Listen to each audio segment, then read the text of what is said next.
Meeting. Okay. So, tawag dito. Welcome sa last part ng 26173. Okay, tong part na to will involve lessons on operational amplifiers and a bit on digital electronics. Okay, before we start, okay, banggitin ko lang na yung yung pinag-aralan niyo dito sa 173 all leads up to tawag dito how a basic computer works. Okay, so we started off syempre with yung basic na electronics. Okay, tapos tinignan natin kung paano nag-work yung AC signals, di ba? Circuits with AC input. And then, tinignan natin yung kung paano nag-work yung transistors, okay? And sinabi natin na yung transistors are the basic building blocks, okay? Pagdating sa mga computers, okay? And in fact, yung mga central processing units, mga chips na meron ang computer contains billions or trillions of transistors in a single chip. And itong lesson na to on tawag dito on operational amplifiers will actually show us kung paano marirealize using transistors yung paggamit ng transistors sa o kung paano ginagamit yung transistors sa mga computers. Okay? So we are going to start yung lesson on operational amplifiers, syempre with yung knowledge natin about transistors. But ano muna yung operational amplifiers? So operational amplifiers, they are circuits which basically amplify yung mga inputs, okay, na pumapasok sa device. Okay? Yung nakikita nyo rito is an electronic symbol of an operational amplifier. So basically, there are three parts. Meron kang output, okay? Meron kang tinatawag na inverting input and non-inverting input. And the way you know na inverting input yan kasi ay kapag yung terminal is a negative terminal, then that's where you put the inverting input. And if the terminal is a positive terminal, then that's where you put the non-inverting. That's where you identify the non-inverting input. Of course, in order for these amplifiers to work, kailangan nyo ng voltage source. Okay, so ito yung mga voltage sources na involved. Pero in drawing an operation amplifier sa isang circuit, okay, typically hindi na natin sinasama itong mga tawag dito, input voltages na yan kasi it's already understood na kailangan mo i-power yung mga operational amplifiers na ito. Okay, so basically, ito lang yung ginagamit natin na symbol for the electronic circuit. Okay, now, what do operational amplifiers look like in real life? So, ganito yung itsura niya. Okay, we have this type, DIP type of chip, and meron din itong SOIC type na chip or PLCC type na chip. Okay, so for our purposes, pag nag-aaral lang kayo ng electronics, okay, tawag dito, where you simply connect yung amplifier sa breadboard, ito yung typical na ginagamit na type ng integrated chip. Okay, but if you're an advanced electronics designer, okay, ito yung ginagamit nyo typically, and if you're really advanced, ito yung mas ginagamit na chip. Okay, pero basically sa lab, ito yung makikita nyo itsura nung chip. Okay, and sa lab na ituturo kung paano yan ginagamit, kung ano yung design yan. Okay, and it has eight legs because or you already have five, diba? One, two, three, four, five. Okay, and may tatlo dyan na sort of some auxiliary na ano na output or input din. Okay, so lahat yan matututunan nyo sa lab. Okay, now tulad ng sinabi ko, we begin our lesson with operational amplifiers or how operational amplifier works with how transistors work. Okay, so itong circuit na to should somewhat be familiar na sa inyo. Okay, so this is just a basic amplifier circuit. Okay, yun lang. Dalawa yung nakaparallel yung dalawa amplifier circuits nila. Okay, so what you can do is to understand how this works is just think of it as two circuits, okay, separated as two circuits. So kung meron kang input dito, okay, kung ano man yung input signal mo dito will be amplified at this output. Okay, and if you have an input signal here, and if you have an input signal here, it will be amplified at this output. Now, this output will also depend, yung output na ito will also depend dun sa input signal. Okay. Remember na yung VCC dito is constant. Okay, so VCC at saka negative VEE, they're constant. So pag nag-increase ka ng input signal, then yung output signal dito will decrease. Okay, so pag nag-increase yan, yung output signal dito will decrease kasi yung voltage dito is constant. Okay. But of course, yung current na dumadaan dito is also constant. It's just VCC minus VEE, okay, divided by kung ano man yung resistance na nakikita niya dito sa line net. It works in the same way dun sa left part sa right part ng circuit. So kung ano man yung input signal na lagay mo dito, okay, tawag dito, will affect yung output signal dito. So if you increase yung input signal dito, it will decrease yung output signal dito sa terminal na ito. And similarly, if you decrease it, mag-i-increase naman yung output signal dito. Okay, so let's take a look at what happens, okay, in a circuit.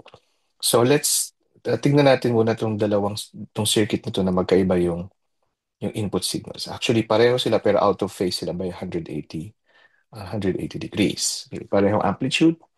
Okay, ang difference lang nila ay parehong amplitude, parehong frequency. Ang difference lang nila is out of phase sila by 180 degrees.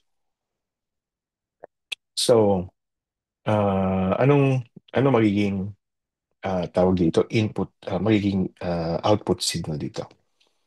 Okay, so if you have an input signal here, okay, which is itong B in 1, okay, na ganyan yung behavior, okay, ang mangyayari dito is ma-amplify yung signal. Okay, so burahin ko na lang lahat para hindi magulo. Okay. So let's say na meron kang input signal dito and pagdating dito ma-amplify siya. Okay. Okay. Now, you also have an input signal dito na out of phase. Gamitin natin ibang kulay. By 180 degrees. Okay, out of phase by 180 degrees. Then you will get an amplified signal dito sa R1. Okay? Now, remember kung ano yung input signal dito, okay, will be reflected, okay, dito sa output din nito. Okay? Um, and it turns out na yung signal na yan will have this amplitude kasi okay, and ang mangyayari is magka-cancel itong dalawang signal na ito. How do you represent that? So pag in-add mo itong dalawang signal, di magka-cancel yan. Okay? And similarly, kung ano man yung signal dito, okay, will have signal here. Okay, and ang mangyayari is pag in-add mo yung dalawa, magka-cancel siya. So you don't have any output pagdating dito sa terminals 1 and 2. Okay, now let's take a look at yung nangyayari dito sa next na circuit. Okay, so dito sa circuit na ito, you have this input signal. Okay, dun lang sa isang terminal. Okay, and what would you get pag ganyan? Okay, so pag sa isang terminal, okay, so if you have an input signal here, okay, then this will give you an amplified signal dito na pag ganyan. Okay? And since wala kang input signal dito, okay, ang mangyayari is dahil connected tong dalawa na to, okay, sorry. Ang mangyayari is ito, magbibigay siya ng output dito which is out of phase. Okay.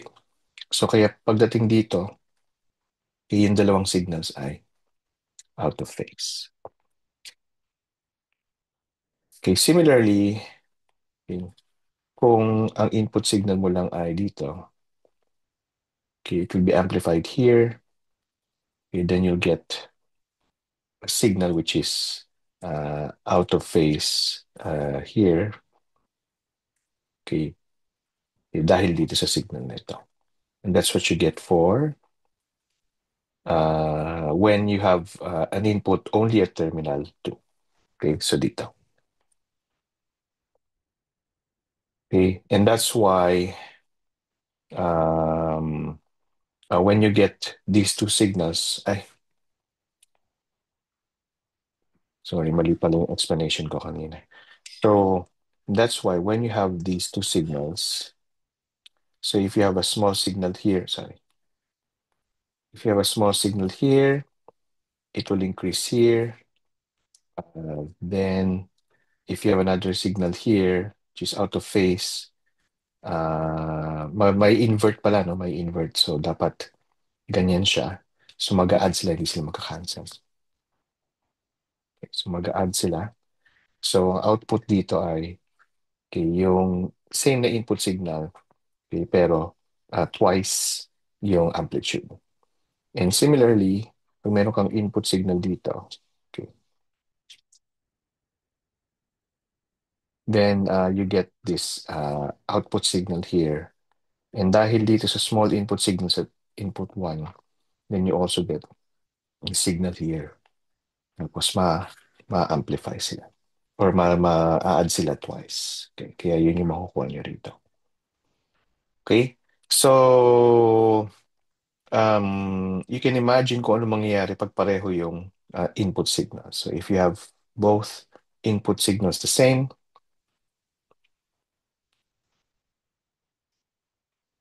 okay, then, anong tawag dito? Then, ang mangyayari is magka-cancel lang yung dalawang signals. Okay? Opposite dun sa nangyayari dito sa case na ito. Okay, and that's why this is called a differential amplifier because it takes the difference, okay, between the two and amplifies. Okay, kung ano man yung difference na yun. Okay, so dito, wala silang difference. So wala siyang i-amplify. Pero dito, ang difference niya ay twice okay, no signal, di ba? If you subtract this from this, then you get twice the signal. Okay, which is what you get dito sa output 1 at saka sa output 2. Okay. Ang output 1 tsaka output 2 ay out of phase sa isa't isa. So this is a differential amplifier, and this is basically how it works. Okay? And this is yung basis nung ano natin, nung pag-aaralan natin today. Okay? So you have transistors. Okay, and with these transistors, then you can make them work as amplifiers. And with these amplifiers, you can actually create circuits, okay, that can perform operations.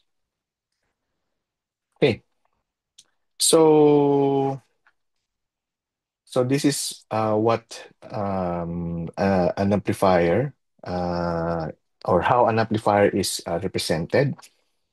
Okay, operationally.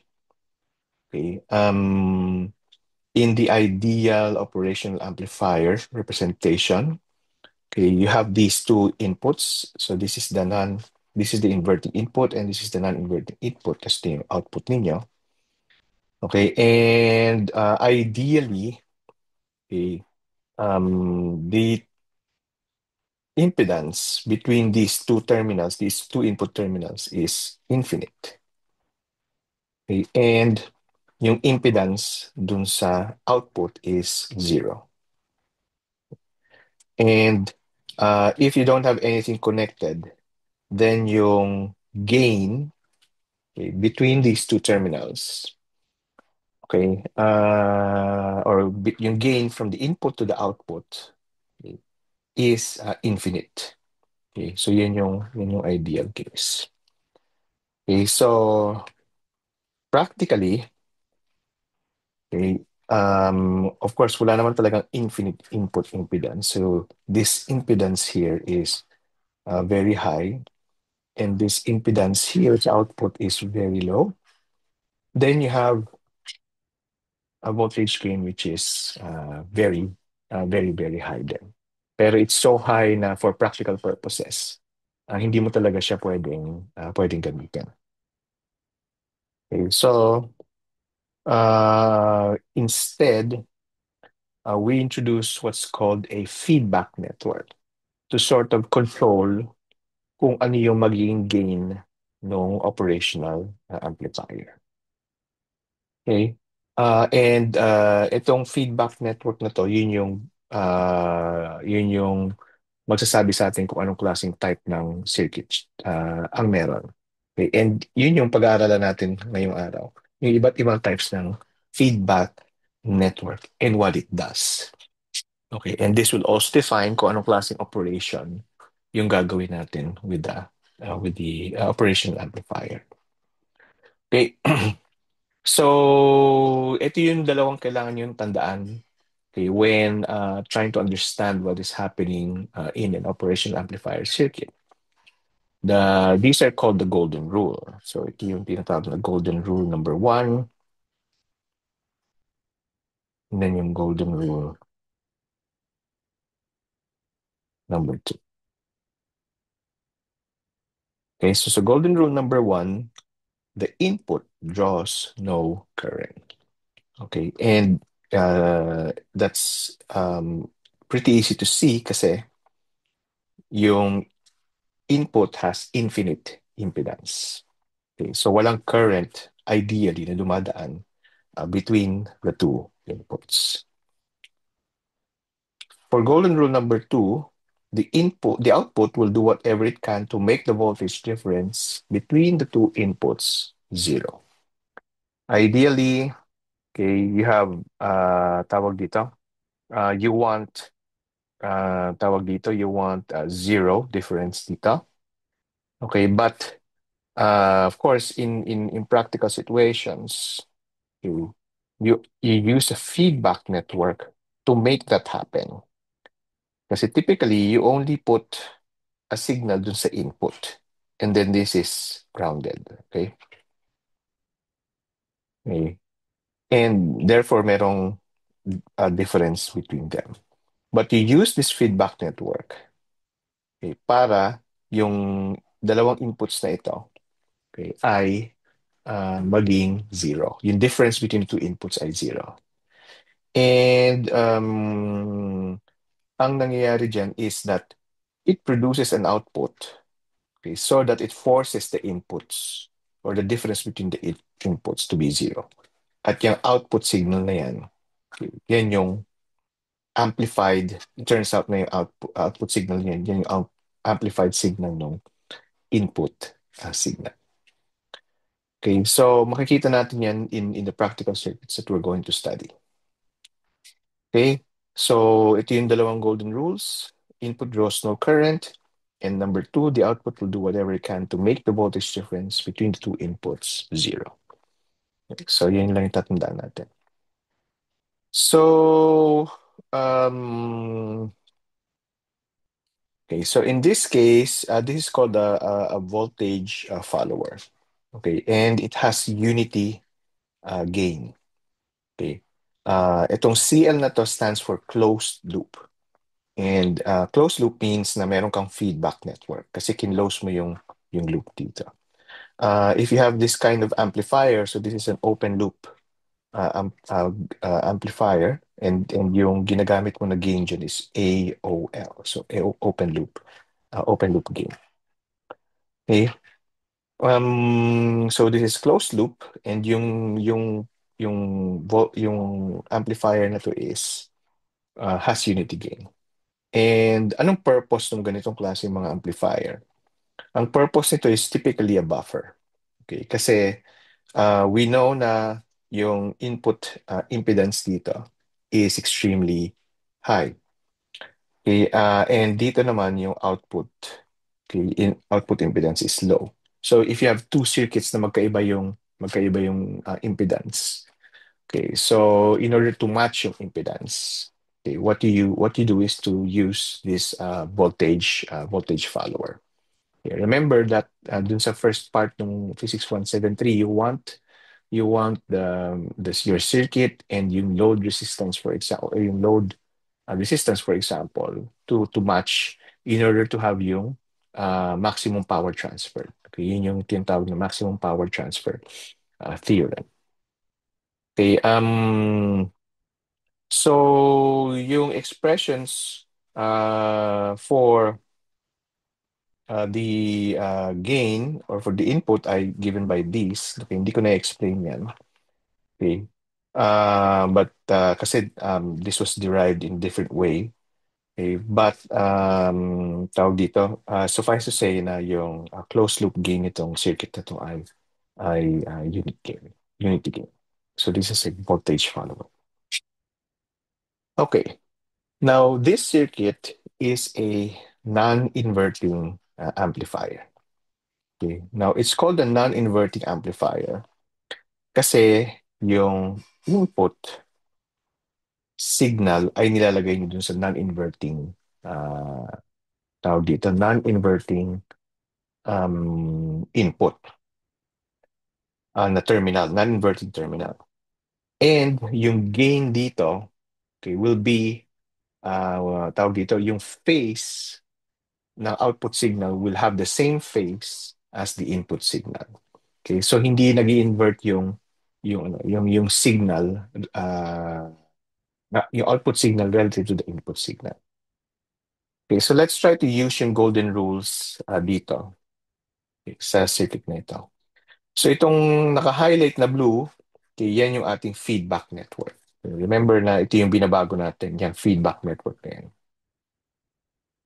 So for this type of circuit, yan yung feedback network. And anong klaseng circuit itong feedback network na ito? We can see that this is a voltage divider circuit. Okay?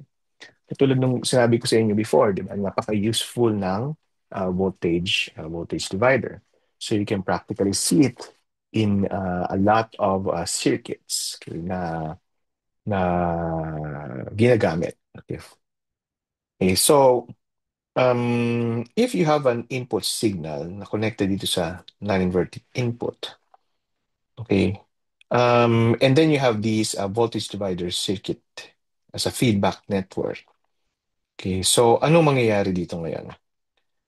In this case, we use yung golden rule number 2, where it says na yung input signal, okay, yung dalawang input signal, okay, must be zero. Okay, and the way to do that is that itong output ay dapat mag-produce, okay, ng signal para ma-force itong inverting input to be equal to the non-inverting input. Okay, so tignan muna natin itong non-inverting input. Ang non-inverting input is equal to the input voltage. Okay, so that's pretty straightforward. Okay. What about yung inverting na input? So remember, this is the output, okay, voltage of this voltage divider circuit.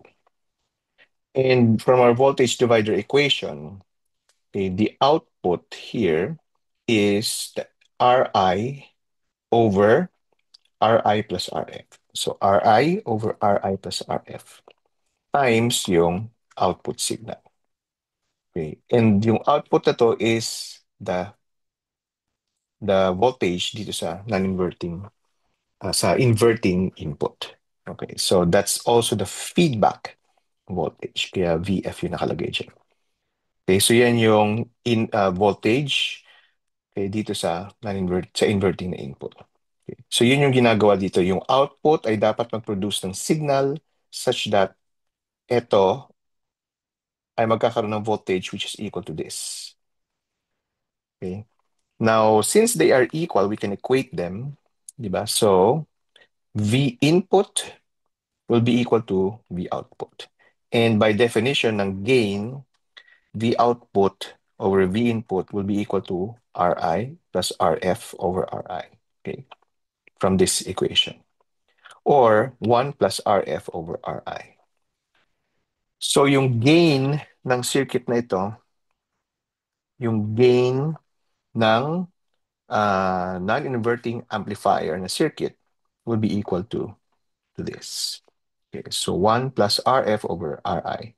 So you can design kung gaano kalaki yung gain ng circuit based on the resistors. Okay na, resistor values na gagamitin mo. Okay, so for example, if you want a gain of 10, okay, for your circuit, then you design it in such a way na yung Rf over Ri ay equal sa 9. Okay, let's say for example, 9 kilo ohms ang RF and then yung Ri mo is 1 kilo. Okay, so that's basically how you design this non-inverting amplifier. Note na walang negative sign, okay, between the output at input voltage, which means na kung ano yung input, yung phase ng input signal, it will have the same phase as the output signal. And that's why it's called a non-inverting amplifier. Okay? Okay, next. The next circuit is an inverting amplifier. Okay, so this time, okay, yung non-inverting input is grounded. Okay, kanina, yung input signal ay nilagay niyo sa non-inverting input. This time, yung non-inverting input ay grounded. At yung input signal ay nilagay niyo actually dun sa inverting na input. Pero, nilagyan niyo muna ng resistor, okay, bago niyo siya kinonect dun sa inverting na input. Now, you also added a feedback network, okay, which is basically just a simple feedback resistor. Okay, kinonect niyo yung feedback resistor na yan sa output at saka sa inverting na input. Okay, okay. Now, how does this circuit work? Okay, this non-inverting input is grounded, which means na yung voltage dito is 0. Okay? Which means na dito, yung V minus is also 0. So yung V minus must also be equal to 0. Okay, so how does this work ngayon? So you have a current, okay, that goes like this. Okay? And that current is your input current dito sa terminal na ito. So yung input current na yan is basically V in divided by itong resistance na ito. So yan yung input current nyo ngayon. Okay. Then you also have an output current, okay, that goes back to the inverting input. At yung output current na yan is defined as V out over RF. So V out over RF. At kung titignan ninyo, yung direction ng dalawang currents o yung direction ng output current ay baliktad dun sa direction ng input current. And that's why you have a negative sign here. Okay? So, and for this to happen, for this to happen, okay, dapat ito at saka ito ay equal sa isa't isa. Yung input at yung IF ay equal sa isa't isa. Or kung gusto nyo isipin, I in, okay, plus IF ay equal to 0. And that will give us this expression. Okay? And if you rewrite it such that V out over, such that yung isang side is V out over V in, then we have this. So we get the gain, and the expression for the gain will be given by negative RF over RI. So negative RF over RI. So if you want a gain of 10, okay, so you just design RF to be, like for example, 10 kilo ohms, and then yung RI nyo ay 1 kilo ohm.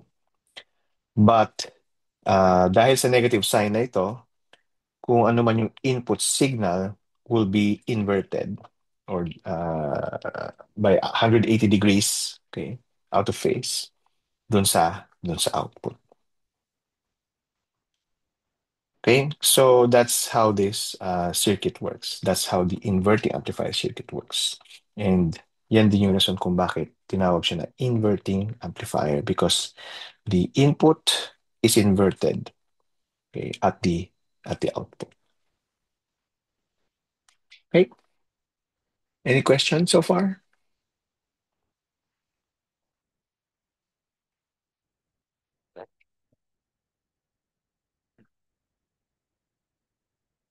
Okay, so walang questions.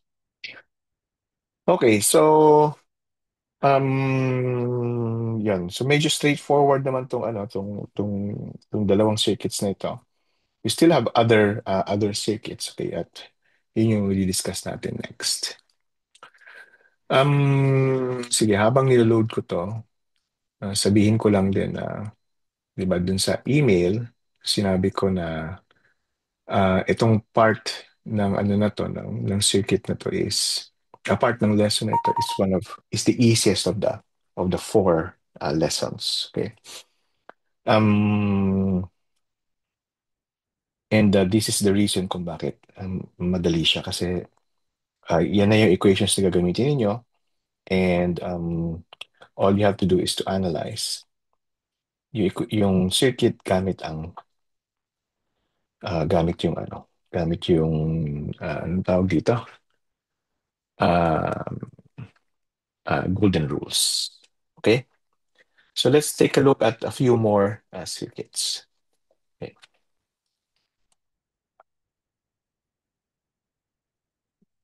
Oh,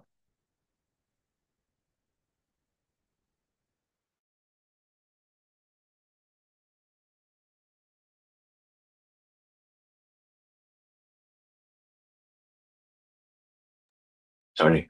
Hindi ko na-realize na madidinig pala yung kakautin kong biscuit. Anyway, so let's take a look at this circuit. So this is called a comparator. Okay, and how does this work? Okay, at bakit siya tinawag na comparator? So, in this circuit, wala tayong feedback network, which means na kung ano man yung difference between the two input terminals, okay, will be amplified ideally infinitely. Okay, pero of course, in a practical sense, it will be amplified at a very high amplification. Okay. Now, of course, sa tunay na buhay, hindi mo siya pwedeng i-amplify more than the voltage that you supply the operational amplifier with. So, ang ibig ko sabihin, if you recall, itong operational amplifier is powered. Okay? Yan. So, merong power yan. Okay, let's say na yung power niya is plus or minus 5 volts. Okay, so yung input or yung voltage na ginagamit to power yung amplifier is 5 volts. Okay, you will not get more than 5 volts, okay, plus or minus 5 volts na output dito. Okay, and that's simply from conservation of energy, di ba? Saan mo naman kukunin? Halimbawa, may 5 volts ka na source, tapos nakita mo na output voltage mo is 12 volts. Saan nanggaling yung extra na 7 volts, di ba? It doesn't make sense, di ba? So, it violates yung conservation of energy. So, it doesn't really amplify it infinitely, but it only amplifies it to the maximum voltage, okay, that powers the operational amplifier. Okay, so remember na any difference dito, okay, will be amplified immediately, okay, to the maximum output voltage. So if you have this input signal, okay, if you connect an input signal dun sa non-inverting input and you ground the inverting input, then what will happen is that pag naglagay kayo ng konting-konting signal lang dito, automatic i-amplify niya na kaagad yan. Okay? To the maximum voltage. Okay? So lahat ng ito, okay, is a voltage difference between these two terminals. Okay? And dahil open loop ito, it just amplifies yung signal up to yung voltage na nagpa-power dito sa amplifier. Pagdating dito, wala nang difference, so wala nang amplification. Pero dun sa negative part ng signal, i-amplify niya ulit yan. Dun naman sa negative, sa maximum na negative voltage. Okay? So kaya ito tinawag na comparator kasi tinitignan niya yung kino-compare niya yung signal between the two. If there's a difference, i-amplify niya yan to the maximum. Kung walang difference, then tawag dito, then hindi niya yan i-amplify. Okay? Now, this is a zero-level detector because you compare it to ground. So you can actually determine kung anong level ng voltage mo siya gustong pwedeng i-compare. Okay? By adding a voltage dito sa non-inverting, sa inverting na input. And this is how you do it. Okay? So you add a reference voltage dun sa inverting na input. And typically, you use a voltage divider. Okay? You use a voltage divider circuit, okay, as input to the inverting input. Okay, that's your reference, okay, voltage. Okay, so let's say we have this reference voltage. Okay. So, sabihin natin na yan yung reference voltage natin. Okay, so as indicated by the lines. Okay. And kung yan yung reference voltage, any voltage na equal sa reference voltage, okay, will not be amplified. Okay, kaya zero yun dyan. Okay, pag equal, okay. Then any voltage above the reference will be amplified to the positive signal. Okay, so kaya ganito siya. And then any voltage below will be amplified dun sa negative na source. Negative voltage source. Okay, so between these two, okay, negative na yung amplification niya.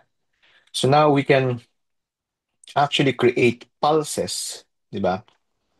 From these signals na magkakaiba yung widths, okay, nung pulses. Okay, and this is useful to some circuits. So these are called non-zero level detectors. Okay, and dito mas obvious kung bakit siya tinatawag na comparator. Comparator kasi kino-compare mo siya with the reference, with a reference signal. Okay, so that's pretty straightforward then, I hope. Okay, now you can also use operational amplifiers to perform mathematical operations. Okay, you can sum yung input signals ninyo. So paano naman to nag-work? Okay, so notice that this is just a an inverting amplifier.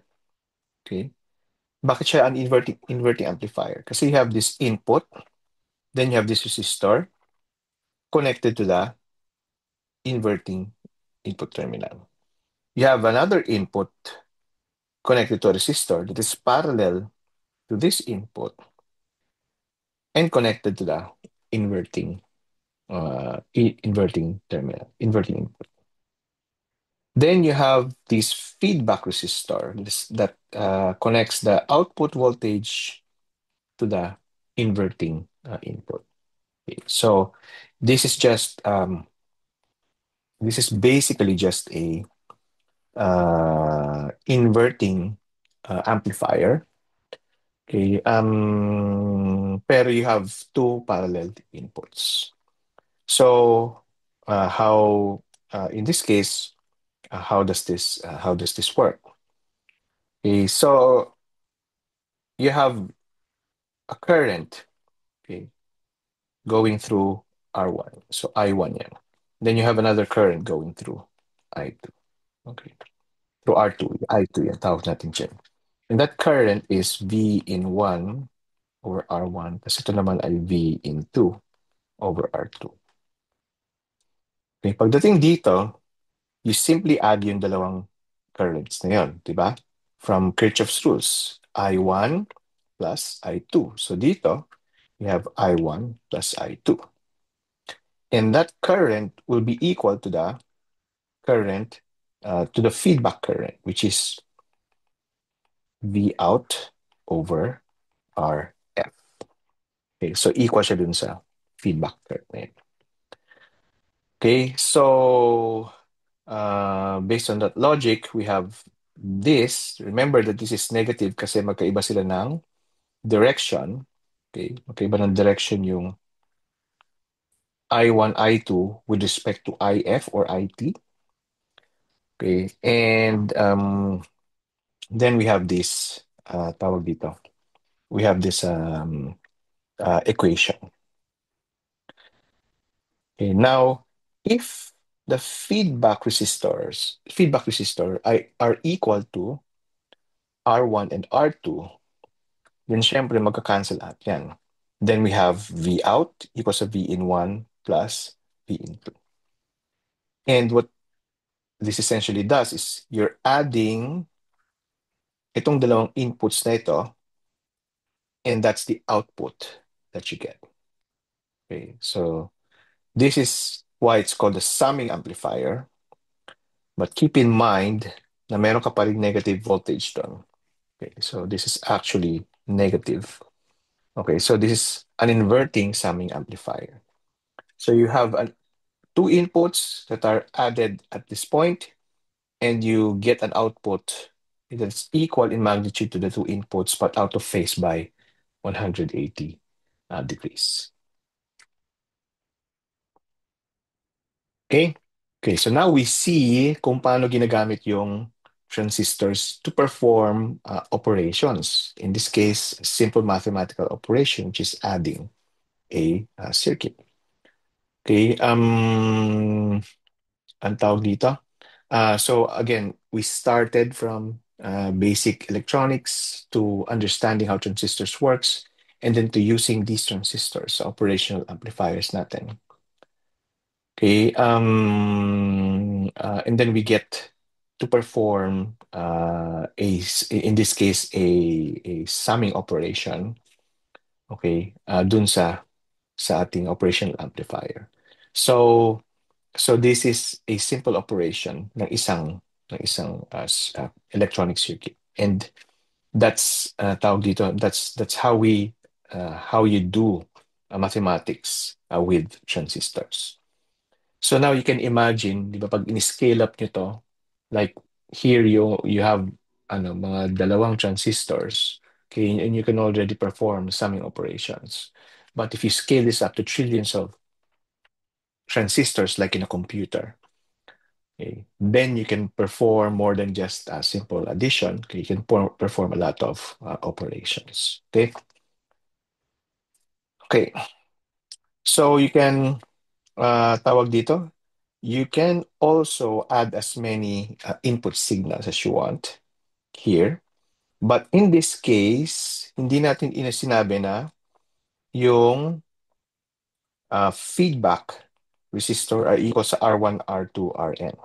But instead, we just said na ang R1 ang R1 ay equal sa R2 ay equal sa Rn. Kaya pwede natin siyang ilabas dito. Okay? So if the feedback resistance is not equal to any of these resistances here, then we have this expression for the gain. Okay? It's still a summing amplifier. It's still a summing amplifier kasi ina-add mo yung mga circuits. But then you also have this gain, okay, from this circuit. Okay. Again, if you equate RF with these, then you have this expression with unity gain. Okay, unity gain. Okay, and dito mas obvious na ito ay summing na amplifier.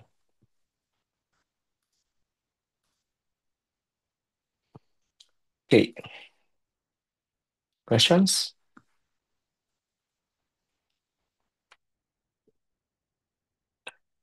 Okay, aside from summing, you can also do averaging. Okay, so how do you perform averaging?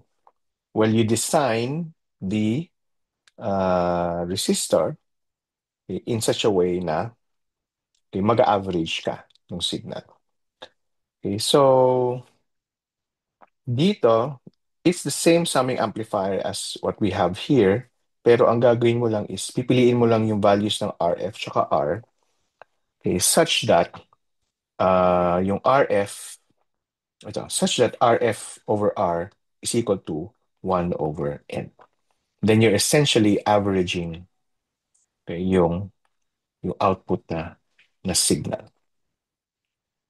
Okay?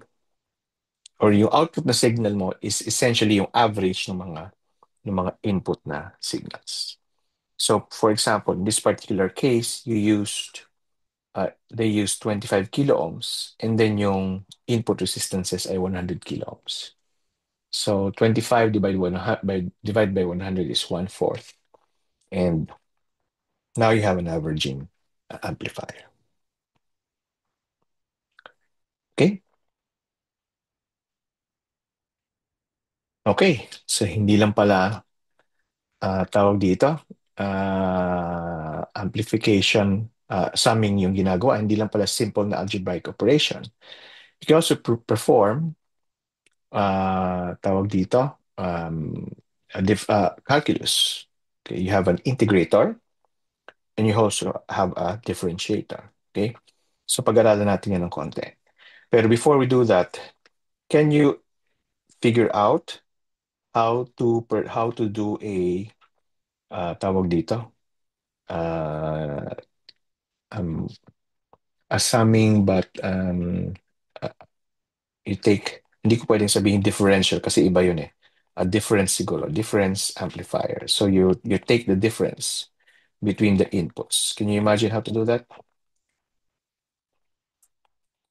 Okay, so tignan nyo pag-isipan nyo kung paano gagawin yung difference amplifier. So how do you take the difference between the two input signals? Okay. Okay, so Okay, tingnan natin tong integrator. Now, anong difference nito dun sa mga previous na circuits? Okay, so essentially, this circuit is an inverting amplifier na circuit, except na yung feedback is not a resistor, but it's a capacitor. Okay, and in this case, okay, yung current na dumadaan dito ay V in over R. Okay, pinag-aralan na natin yan before. Pero dito, yung current is okay, delta Q over delta T. Okay, and then may negative sign kasi opposite yung current, di ba? Opposite direction ng current relative to this one. Okay, and we know na ang delta Q is, di ba, from Q is equal to CV. If you have delta Q, then you have C times delta V. Yun yung makikita nyo dito. Okay, and so yung V out over delta V out over delta T will be equal to negative V in over RC. Okay. So, paano siya naging integrator? Now, you can only integrate if there is a change in the output voltage. Okay, so let's say, for example, if your input is this, okay, it's a step voltage. Okay. Anong gagawin ng output dito? Magbibigay din siya ng output na ang tawag dito na step din. Pero ang output niya is step. Okay?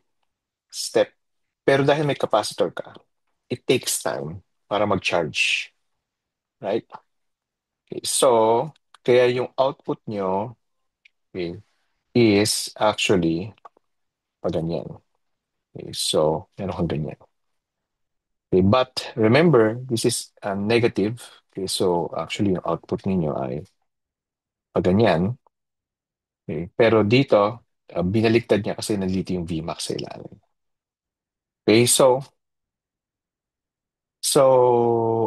ang magiging output signal mo rito is this.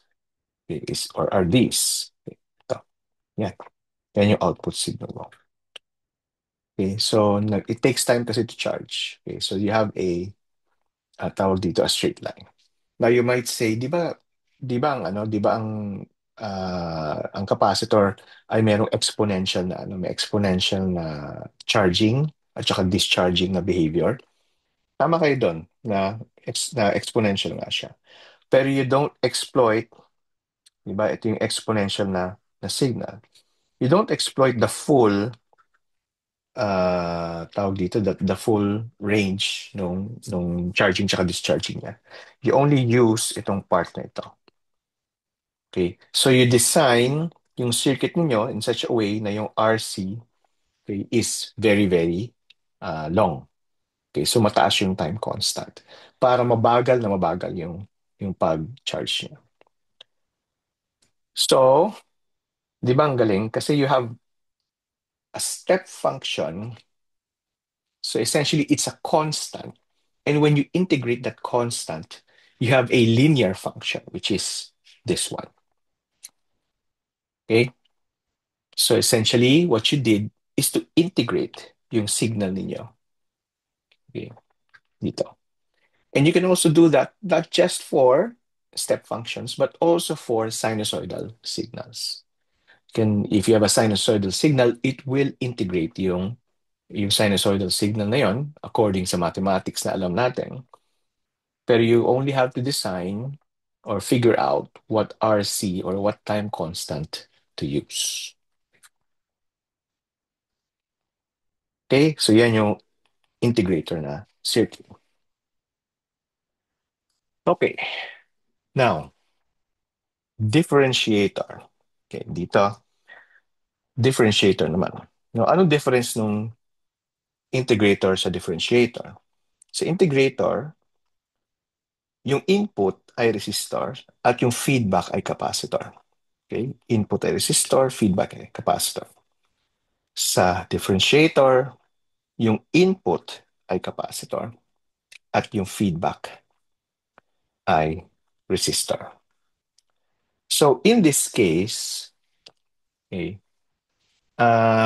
if you have an input, okay, which has this behavior, okay, so anong gagawin nito? So syempre 'di ba pag magpasok ka ng signal diyan, it will charge muna, okay, yung signal. Okay, now tignan niyo to, this is grounded. Okay, so habang nagcha-charge to, okay, ang gagawin, remember from golden rule number 2 is that yung output will try to keep it as much as possible, yung difference between these two terminals to zero. Okay, so paano niya gagawin yan? Okay, so tingnan natin sa equations. So dito, ang equation dito is Q over T. Okay, yun yung input natin. Ito yan. And then yung output is just V out over R. So V out over R. At equal na itong dalawa na to. Dahil sa tawag dito, golden rule number 1. Okay, yung currents, okay, walang current na dumadaan dito. So itong dalawang currents na to ay equal sa isa't isa. Now we know that Q is equal to CV. Okay, so ganyan yung ating equation. Okay, so V out, okay, tawag dito, over RF as equals to negative C over V in. Okay, you can also look at it this way. V out over RF is equal to negative C or negative delta Q kung gusto niyo over delta T equals to negative C over delta V in over delta T. Okay, so kung ano man yung input signal nyo dito, okay, i-divided by yung time, okay, itong time na ito, okay, that will give you yung output signal. Of course, multiplied by this time constant. So, ito, okay, these are times, diba? So, that's basically yung time constant divided by t. Okay? And tawag dito, if you equate them, then you have a capacitor voltage which is equal to the output voltage. So kung naman yung input dito will be the same as the output here. Okay, now how does this work as a differentiator? Okay, so ito ang tinitingnan natin basically. Ito, gaano katagal from here to here and then here to here. Okay, so remember that this is charging.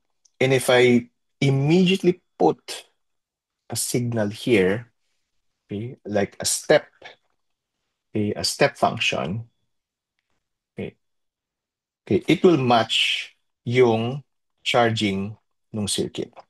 Okay, so ito siguro yung isipin nyo, mas madaling isipin pag ganito. Remember that the current can flow in this way. Okay, bakit? Hindi siya magpo-flow dito. Kasi nga from golden rule number 1, there's no current through here. So this is essentially one circuit. Okay? So then you have a series RC circuit here. So if you put current here, then magcha-charge pa siya. Diba? So essentially, if I put a step function as a current input, it will take time to charge pagdating dito sa input. And yung time na yon will match yung input na signal dito. Okay? So, that's why yung output signal nyo is a step function, okay, para ma-match niya yung input na signal based on yung time constant dito. Okay, so what you essentially have is a differentiator. Kasi if you have a linear function, then you will get a constant. And since meron kang negative sign dyan, if you have a positive slope, it will give you a negative output. And if you have a negative slope, then it will give you a positive na output. Okay, so ganyan nag-work ang differentiator. Okay, so now you can perform in mathematical operations, not just yung simple na tawag dito, calculations, simple na algebraic operations, but you can also do that for tawag dito, calculus, di ba? Mga ganong klaseng operations. Okay, questions? Questions? Notice na no, na tawag dito, we're just going through these circuits, okay, as tawag dito na parang mabilis lang, parang for each circuit, it takes us like 5 minutes, di ba? And kung bibilangin yun, nakailang circuits na tayo. So we have yung tawag dito, comparator, then we have the summing amplifier, integrator, differentiator, tapos yung non-inverting amplifier, tsaka inverting amplifier. And then we also have yung unity gain amplifier. Okay, so we have about 8 circuits na pinag-aralan natin here. And the reason I'm saying that is because you only need to apply yung golden rules when analyzing a circuit. And yun nga, ang point dito is madali lang siyang gamitin. Okay. So, hopefully makita nyo rin kung gaano siya kadali. Okay. And yun nga, pagkatapos ng lesson na to, just take time para pag-aralan itong mga circuits nito and how they work. Okay? Any questions?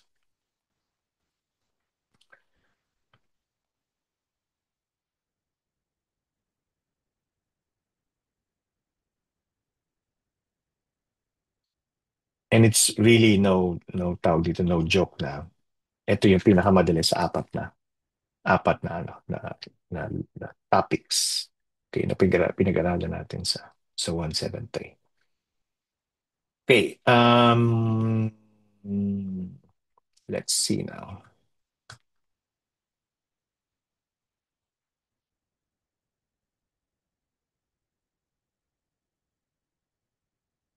Okay.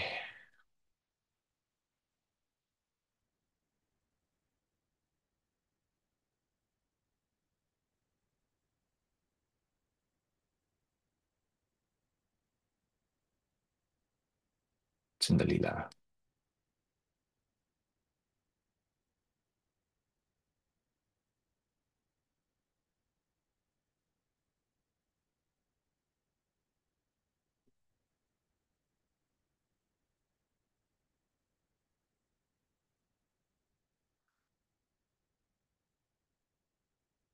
Okay, so ito yung mga simple na circuits.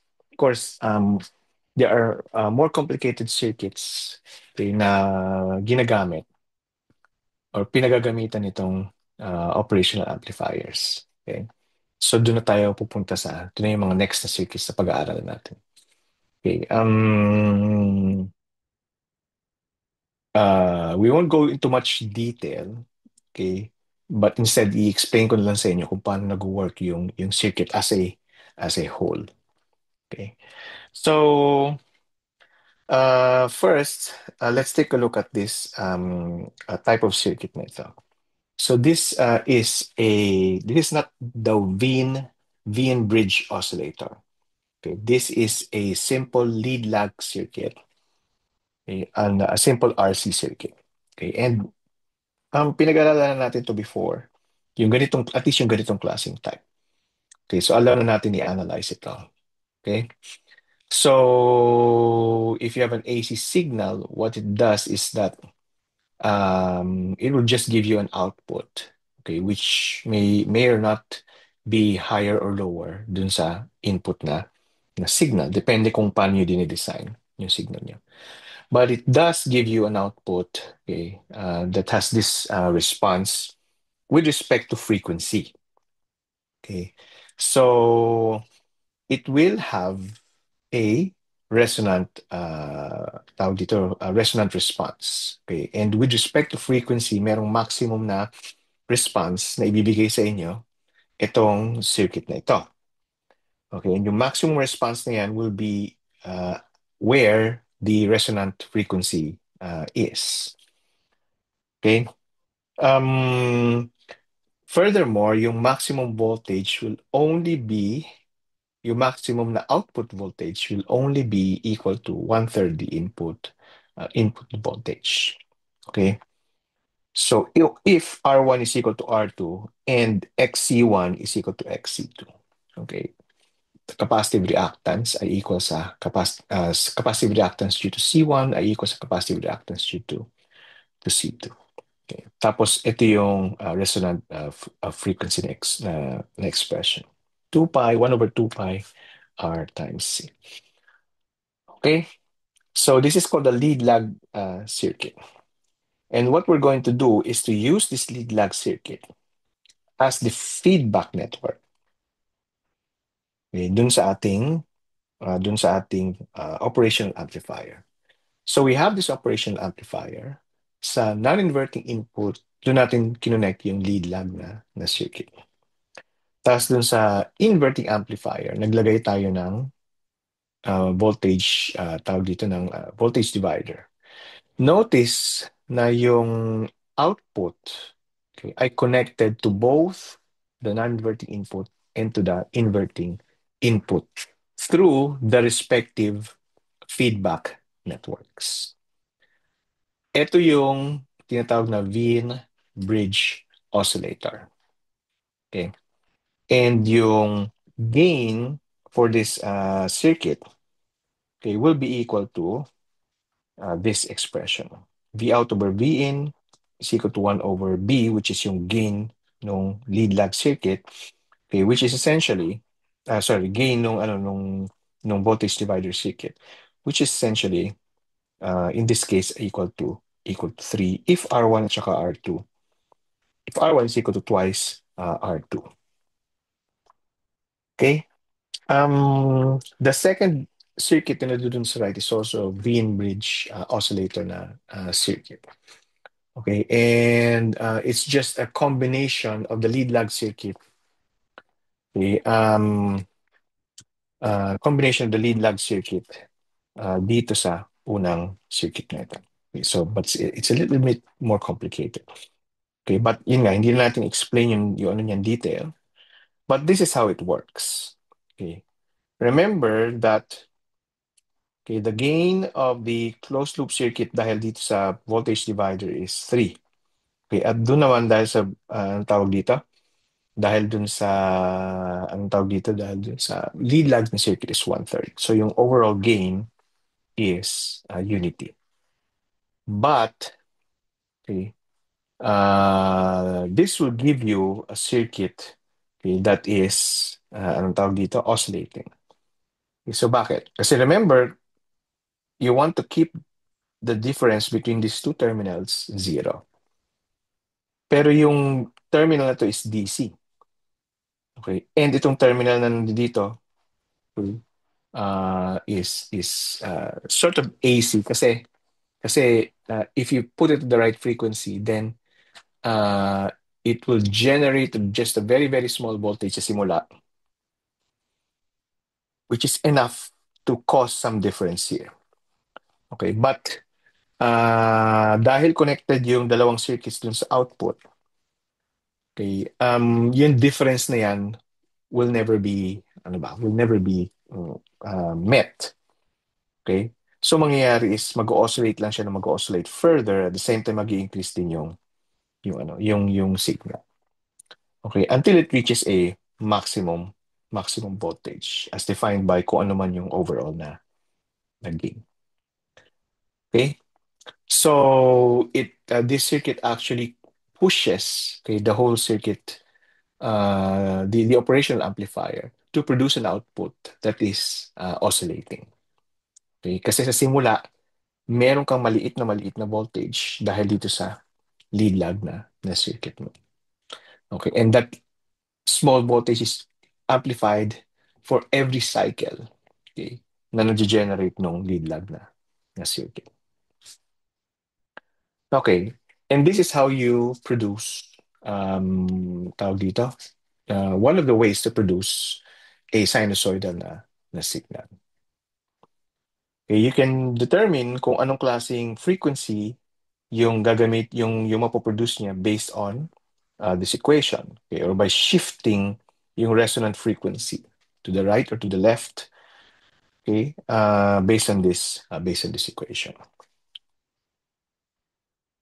Okay, so yan yung BN bridge oscillator.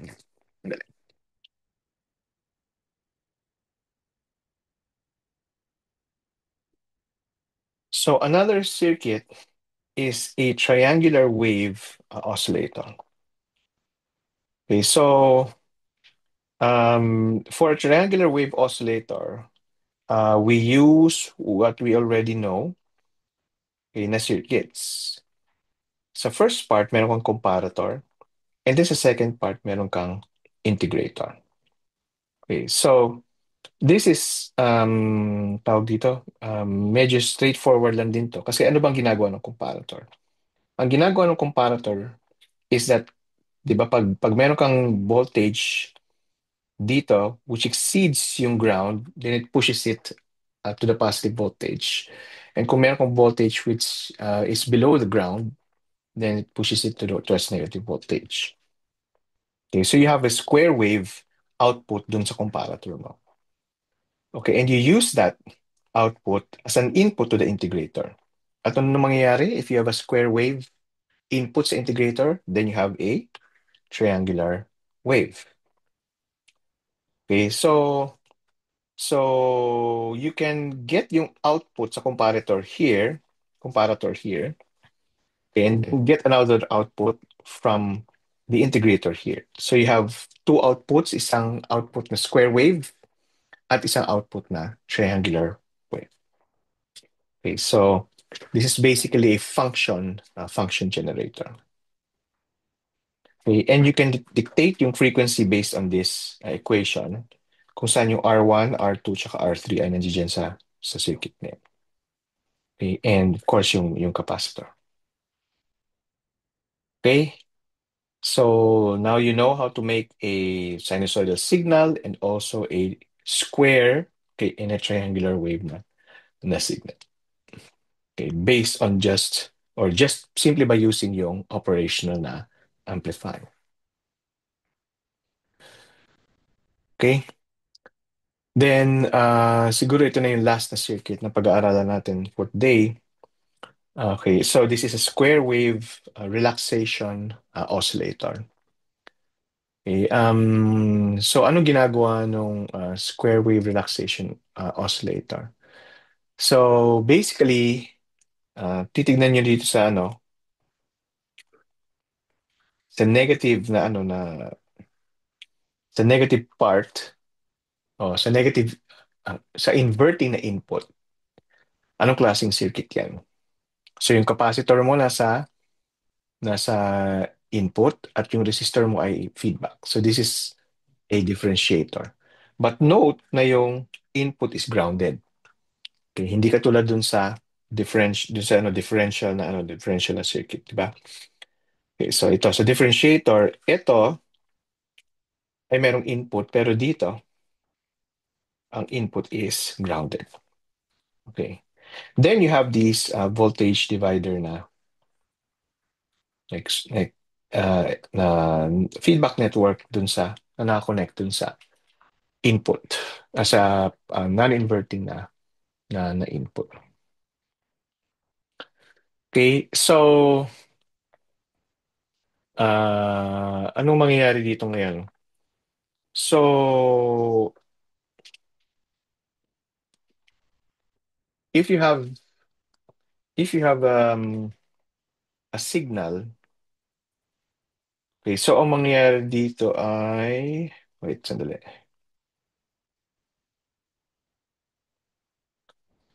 So it's basically the same as your Wien oscillator.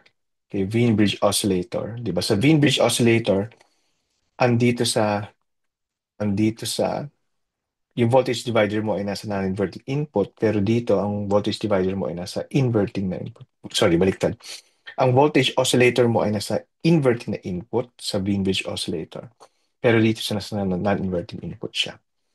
And here you have these integrator.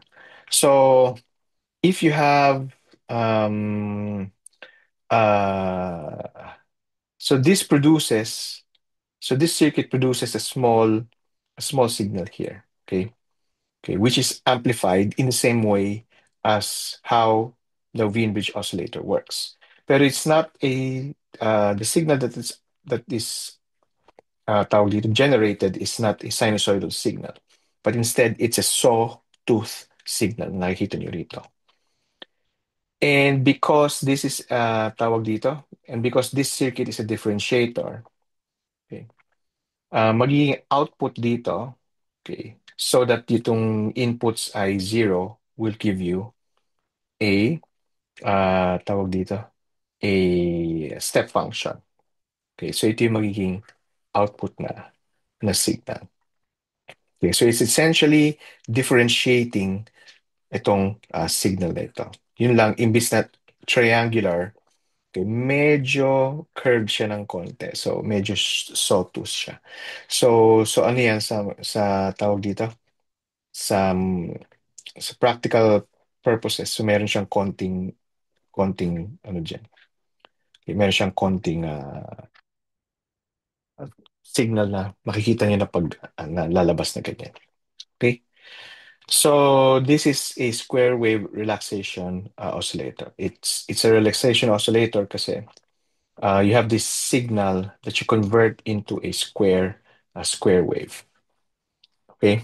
As an output. Okay, now inintroduce ko tong oscillators na ito kasi these oscillators are very useful, okay, pagdating sa maraming mga circuits. Like for example, sa radio, pag-implement ng radio station o pag-implement ng radio signals, okay, you want oscillators to generate itong mga signals na ito that you can send out, okay, in the form of light. Okay, so you have an electrical signal, i-connect mo lang sa isang circuit mo that generates photons or generates light. So you can control yung output na light and then yung frequency na output na light based on the design of your oscillators. So that's one of the purposes of this oscillator circuits. Okay, and so yeah. Okay, so that's basically it for today. And I can say na that's also it for the operational amplifier na circuit. Okay, so before we end, let me just show you yung gagawin natin for next meeting.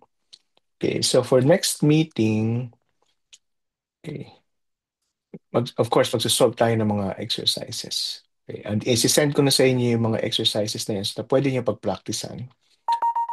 Okay. So dito lang. So ito yung mga exercises na yan.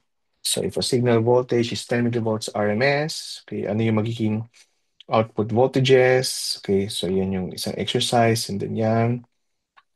Okay, so yan yung mga exercises na pwede nyo i-try na i-solve. Okay, bago tayo mag-start sa next meeting. I really suggest, okay, ito a little bit challenging ito. I really suggest na i-try nyong tawag dito i-solve tong mga problems ito before next meeting kasi para sa next meeting makita natin kung ano yung part na hindi nyo pa naintindihan. Okay, if you're able to answer all of these, then that means that naintindihan nyo and tawag dito you're partially ready sa fourth exam. Okay, then tawag dito. And then kung sinagutan niyo ito at nakita niyo na, hindi ko ata naintindihan tong part na to, then i-discuss natin yung part na yun sa next na meeting sa Friday. Okay, so yung lesson natin for this week is ay operational amplifiers, and we'll be done with that this week. And next week, we'll start to work on digital electronics. Okay, and for digital electronics, we'll start off with yung operational amplifiers, build what are called logic gates, and from those logic gates, we'll see how we can make a simple na computer. Okay? So now I hope you see kung ano yung purpose nitong 173. Kasi we want you basically to understand, di ba, how a computer works. Okay, based on yung knowledge natin dito sa electronics. Okay? Okay, so that's it for today. Okay, if you don't have any more questions, then I will see you sa Friday online let. Okay, and then next week we'll meet again face to face. Okay, so thank you for coming.